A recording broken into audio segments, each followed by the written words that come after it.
Testimony was heard today from the mother of a teenager accused of killing another Mercer County teen. More on that just ahead on WKYT at noon. Coming up, a Lexington motel is evacuated after an early morning fire that injured 2 people. Good looking rest of the day. Feels great the rest of the day too. And that goes for the next couple of days. Till we hit mid and late week, here comes a front. I'm going to show you what that involves coming up.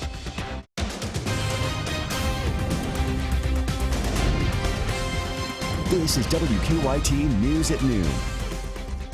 Welcome to WKYT News at Noon. I'm Barbara Bailey. Good afternoon. I'm Bill Bryant. And this morning, the mother of a teenager accused of killing another Mercer County teen testified. 16-year-old Trenton Easterling is accused of murdering and robbing Tristan Cole in April. WKYT's Lauren Miner was in court this morning. She has an update on the case for our top story at noon. Good afternoon. Well, 16-year-old Trenton Easterling went before a judge this morning here inside the Mercer County Courthouse. Today, the defense called into question if the Miranda rights for Trenton were actually given to him. A sergeant with the Mercer County Sheriff's Office was one of 3 officers to take the stand today. He said that on April 14th, officers visited the school to speak with students and staff about the death investigation of Tristan Cole. Easterling was one of those students. I don't know what to say. I'm not very happy with what went by in court today. I mean, somebody didn't do their job, and maybe it'll come out to, good, maybe it'll come out bad, but I mean, that was a mistake that was made that shouldn't have been made. That's all I want to say. Now, Easterling was one of the students that officers wanted to speak with at the school. His mother, Melissa Easterling, said she had asked to come to meet Trenton at the school, and then they were both asked to go to the police department. Officers say Trenton, along with his mother and grandfather, went into a room once arriving at the department. Officers also say that Trenton's mother was asked to step out of the room so they could explain the Miranda rights to her. They said she could be present with Trenton while in the room and that the interview could be stopped at any time. Trenton's mother agreed, and after 30 minutes of questioning, she stopped the interview completely. According to police, Miranda rights were never read specifically to Trenton, and a waiver was never signed by anyone. Both Easterling and Cole's family sat in court today, and as you just heard from the father, he was not happy with what he had to hear in the courtroom. Now, the interview was recorded, and the defense is trying to get that video thrown out of court since the Miranda rights were not specifically given to Trenton. Reporting in Mercer County, Lauren Miner, WKYT. Lauren, thank you. And 2 other teenagers are charged with tampering with evidence in the shooting death of Tristan Cole. Easterling will be back in court in December for a competency hearing. The trial for a man accused of killing his brother begins today in Woodford County. Vernon Saunders is charged with the 2014 murder of his brother. He told police he shot Timothy thinking he was an intruder. But police say Saunders then tied his brother to the back of a truck and dragged him down the road where his body was found. A 15-year-old victim of gun violence in Lexington will be buried today. Trinity Gay will be laid to rest in Russellville in western Kentucky. Police say she was caught in the crossfire outside a Lexington restaurant a week ago yesterday. Speaking at her funeral, Trinity's father, Olympic sprinter Tyson Gay, called on the community to pass the baton and try to help make Lexington a safer place. The Lexington Humane Society is back open today after losing power over the weekend. There's still a major issue, though, out at the facility. Now, on Friday, a sanitation truck hit some power lines near the Humane Society, taking out the power. And while fixing that, workers say their sanitation system was damaged. That means they can't use water hoses to clean out the cages for about 500 animals. As a temporary fix, the Humane Society has hired a sanitation company to come in, but that's costing them hundreds of dollars a day. Now, we've learned the animals are doing fine, but this issue has already caused the Humane Society to miss out on about 40 adoptions. An escapee in Knox County is back behind bars this afternoon. Tommy Witt escaped Friday morning with fellow inmate John Gray. We're told Witt has since turned himself in, but Gray is still on the run. An update this afternoon on 3 Louisville children hit by an SUV at their bus stop. 10-year-old Jacona Fields, his 9-year-old sister Vanessa Levros, and 8-year-old Philip Neal III were all rushed to the hospital last week. Jacona's leg was broken, but his family says his sister is recovering from more serious injuries. She's pretty feisty. She's in a medically induced coma, but she's fighting through that. She's wiggling and moving, and they're doing everything to kind of keep her stabilized. Now we've learned that Philip, the 3rd child hit, is recovering from a shattered leg, internal injuries, and a concussion. A Lexington motel was evacuated this morning after a fire in one of the rooms. The fire broke out just before 8 o'clock this morning at the Lexington Motor Inn that is off East New Circle, right across from the Parkhead Drive-In. WKYT's Mike Byer has been following up on the fire investigation, and he has the latest. Mike. Investigators are looking into a fire that broke out here at the Lexington Motor Inn. They say the room where the fire started has a smoke detector, but it's not clear if it went off because it actually melted in the fire.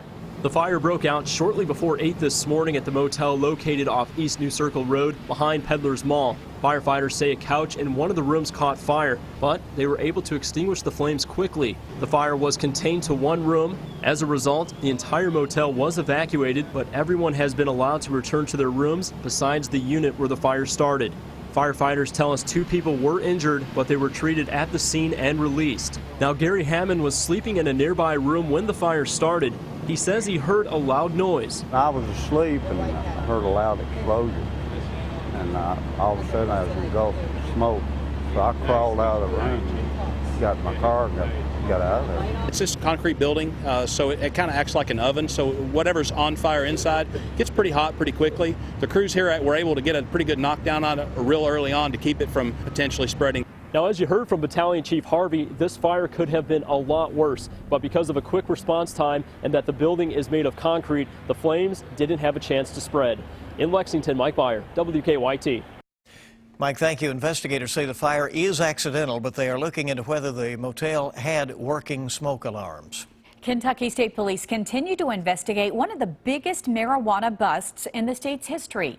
The marijuana was found earlier this month in a Monroe County cornfield. It took law enforcement 30 hours to clear out close to 6,000 plants. WKYT has learned it was a tip that led KSP's marijuana eradication team to the property. We spoke to the man who leases that property, and he says he had no idea it was there.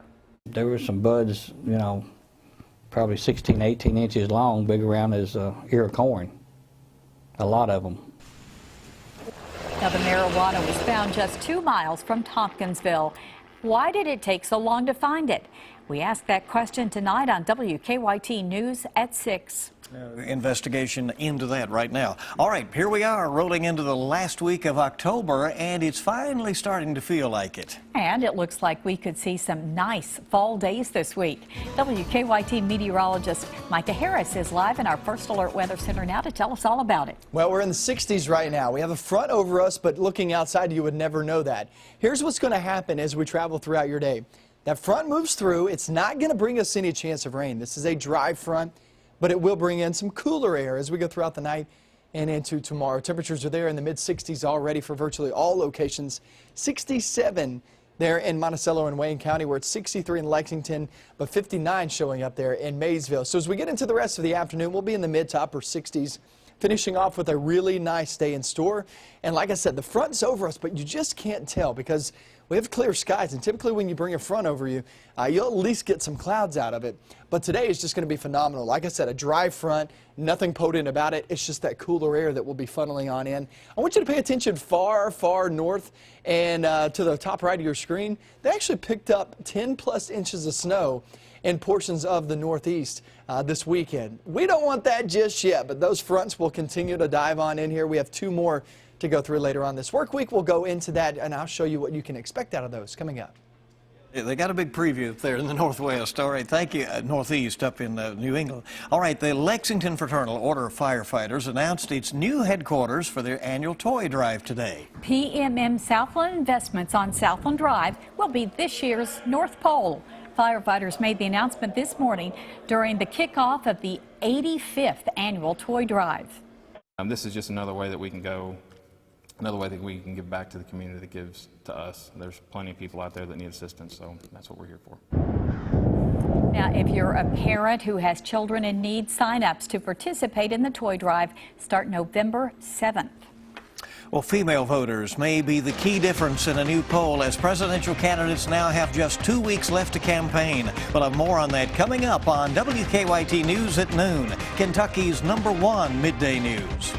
Welcome back to WKYT News at noon. It appears Hillary Clinton is looking beyond Donald Trump, hoping to help Democrats take control of Congress. While Donald Trump's supporters are buying into his claim that the system is rigged. Greg Boswell has the latest from the campaign trail. Hillary Clinton heads north to New Hampshire Monday afternoon. The Democratic-leaning state is likely to vote for Clinton, but it's also home to a tight Senate race between Democratic Governor Maggie Hassan and incumbent Republican Senator Kelly Ayotte. The Clinton campaign feels comfortable trying to help congressional candidates because recent polls show her lead over Trump expanding. All over the country, I'm going to tell you, we are seeing evidence that this could be a very big and historic win for Hillary Clinton. Trump's biggest problem in the polls is the gender gap. The ABC News poll released Sunday shows Trump with a 20-point deficit with female voters. I really think those polls are very inaccurate when it comes to women. I think we're doing better with women than with men. Trump's skepticism about the polls extends to the election in general, which he says can't be trusted. If we win on November 8th, we are going to fix our rigged system. It's a rigged, broken, corrupt system. Trump's message is resonating with his voters. The CBS News Battleground Tracker poll found more than 80% of Republicans in Florida and Texas agree that voter fraud is a problem.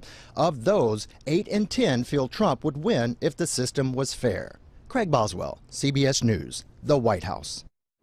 Now, Trump picked up his first major newspaper endorsement over the weekend. The Las Vegas Journal-Review, which is owned by Republican super donor Sheldon Adelson, said Trump is the right choice to shake up Washington, D.C. Well, the Chicago Cubs are going to the World Series for the first time in 71 years. But if you want to see them play, it's going to cost you. That's right. Their fans are so excited. Tickets are being listed on average for $3,000 for tomorrow's game in Cleveland. And according to the Chicago Tribune, it will cost $6,000 for the Cubs' first home game, which is coming up on Friday. But they have waited a long time. Oh, so can you imagine the excitement? You got it. All right. It has been a year and a half now since a Southern Kentucky couple was found murdered in their home. And now a second arrest has been made in the case. Details of that arrest coming up on WKYT in just a few minutes.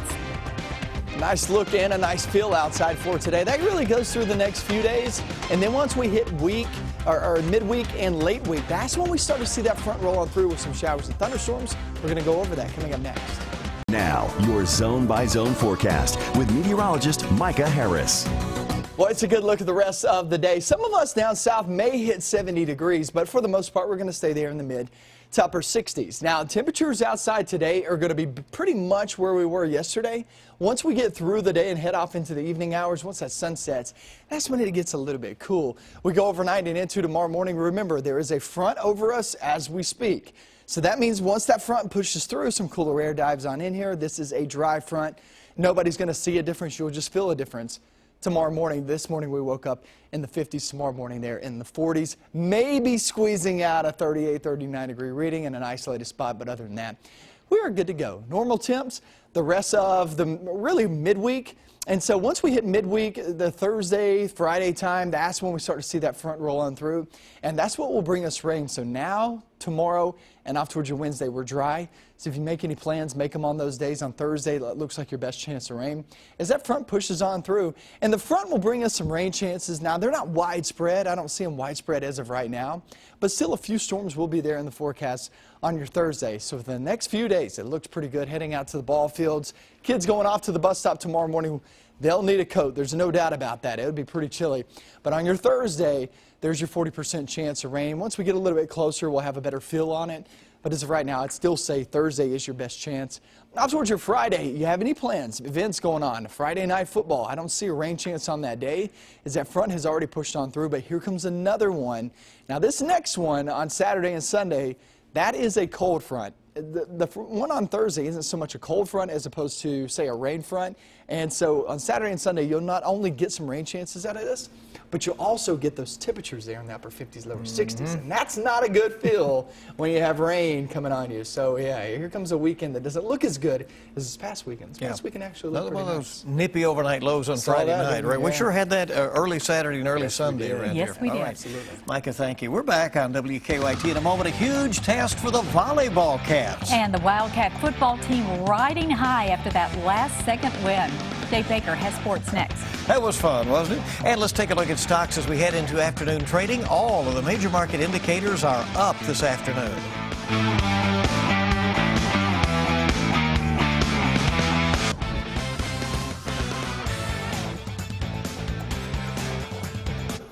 How nice is this Monday? Instead of talking about a once-in-a-lifetime series of events that cost Kentucky a sure win, fans are still talking about a last-second kick that gave Mark Stoops' club its third SEC victory of the season and fourth overall. The game featured 6 lead changes, 5 in the second half, and just when the Wildcats looked to have used up their 9th life, how about Austin McGinnis? 51-yarder to seal it. It just got over the bar.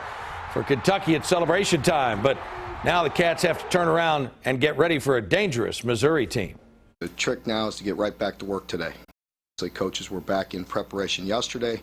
Our players got to come in and compete and practice with the same mindset. We talk about it all the time. It's extremely important to win on Saturdays. What are we going to do throughout the week to prepare ourselves to put us in a situation to win this game?